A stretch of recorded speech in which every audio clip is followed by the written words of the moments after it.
알고 있는 지인께서 아파트를 팔고 남은 돈을 자녀에게 증여한다는 이야기를 들었는데 이런 방법이 맞는 건가요? 나중에 상속세도 나오지 않나요?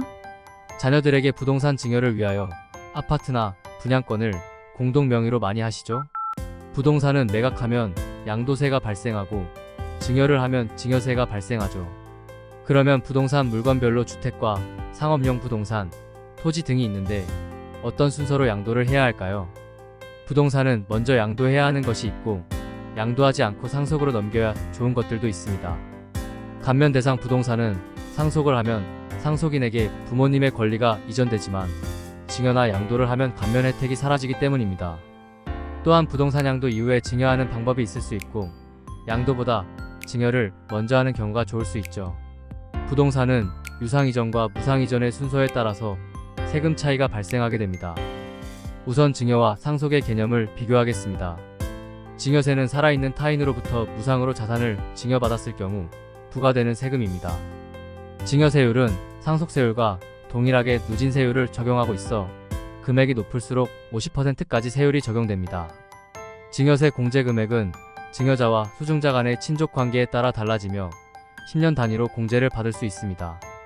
상속세는 법적 상속이 발생했을 때 상속인이 상속받은 재산에 대해 납부해야 하는 세금입니다. 상속세는 상속재산평가액에서 법적으로 인정되는 공제 금액이 있습니다. 상속인에 따라서 기본 공제 5억이나 10억을 빼고 난 후 상속세를 계산합니다. 상속세 납부를 위해 자산 유동성 확보가 중요하며 때로는 상속재산 일부를 매각해야 할 수도 있습니다. 상속세를 절감하기 위한 전략으로는 10년간 사전증여, 신탁설정, 보험상품 활용 등이 있습니다. 증여의 방법은 여러 가지가 있는데 순수증여와 부담부증여, 그리고 부분증여 등이 있습니다. 부담부증여란 재산을 증여할 때 그 재산에 대한 일정한 부채를 조건으로 넘기는 증여를 의미합니다. 예를 들어 부모가 자녀에게 부동산을 증여하면서 그 부동산에 대한 대출금과 임차인의 보증금을 함께 넘기는 경우입니다. 부담부증여는 증여세의 부담을 줄이는 효과적인 수단으로 활용될 수 있습니다. 증여하는 재산 가치에서 부담하는 채무에 상당하는 금액을 공제한 후 증여세가 부과되기 때문에 순수 증여 가치가 줄어들게 됩니다. 증여자가 넘기는 채무는 세법에서는 양도로 보기에 양도세 납부 대상입니다. 다만 부담부 증여는 국세청의 사후 관리가 따르는데 인수된 채무를 수증자인 자녀가 갚아야 문제가 발생하지 않습니다. 부분 증여란 자산을 가진 개인이 본인의 재산 중 일부를 타인에게 무상으로 이전하는 것입니다. 이런 경우는 건물만 증여하는 경우, 토지만 증여하는 경우, 건물을 구분 등기하여 증여하는 등 여러 가지가 있습니다. 부동산을 지분으로 나누어 n분의 1씩 자녀에게 증여하는 것도 넓은 의미의 부분 증여에 포함됩니다. 부분 증여를 할 때에도 증여계약서 작성이 필요하며 증여의 대상이 되는 재산의 평가와 증여세 신고 및 납부 절차를 이행해야 하죠. 또한 증여의 사전 계획을 통해 법적 분쟁을 예방하고 세금 부담을 최소화할 수 있는 방안을 찾아야 합니다. 그러면 자녀에게 양도와 증여 어떤 것이 좋나요? 부동산 물건별로 케이스 바이 케이스가 됩니다.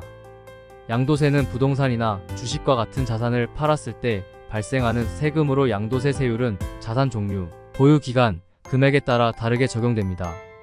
특히 부동산은 주택수, 보유 기간, 주택의 가격 등에 따라 중과세가 적용될 수 있으며 장기 보유 특별공제 등의 세제 혜택도 있죠.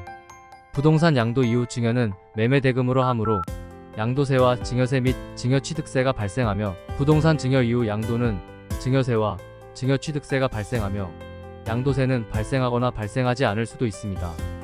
세금이 나올 수도 있고 안 나올 수도 있다. 무슨 말인지 헷갈리는데요. 부동산을 증여하고 3개월 이내에 양도하면 취득가액과 양도가액이 같아질 수 있습니다. 양도가격과 취득가격이 같으면 양도세가 없습니다. 하지만 자녀 양도는 양도세 이월과세 문제가 있죠. 즉 배우자와 직계존 비속에게 증여 이후 10년 이내 양도하면 양도세 계산의 취득원가는 증여자의 취득가격을 사용합니다. 아래와 같은 경우에는 양도세 이월과세를 피할 수 있습니다. 1가구 1주택과 양도 차익이 없는 경우는 양도세가 없게 되고요. 공익사업의 수용의 경우에도 이월과세로 보지 않습니다. 며느리와 사위, 형제자매에게 증여하는 경우도 제외되고요. 법인을 활용하는 경우에도 양도세 이월과세를 해결할 수 있습니다. 부모 자식 간에는 증여가 아니라 양도로 절세가 가능하다고 들었습니다. 저가양수도 방법이 있는데 부모님과 자녀 간의 거래에도 사용 가능합니다.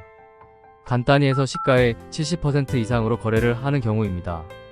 70%가 기준 금액이고 기준 금액을 벗어나면 증여받은 자녀는 증여세 부담이 있고 부동산을 매각한 부모님은 양도세를 신고해야 합니다.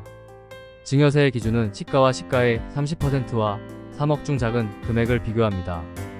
하지만 양도세의 기준은 시가의 95%의 범위에서 거래해야 부당행 위계산의 부인에 해당되지 않습니다.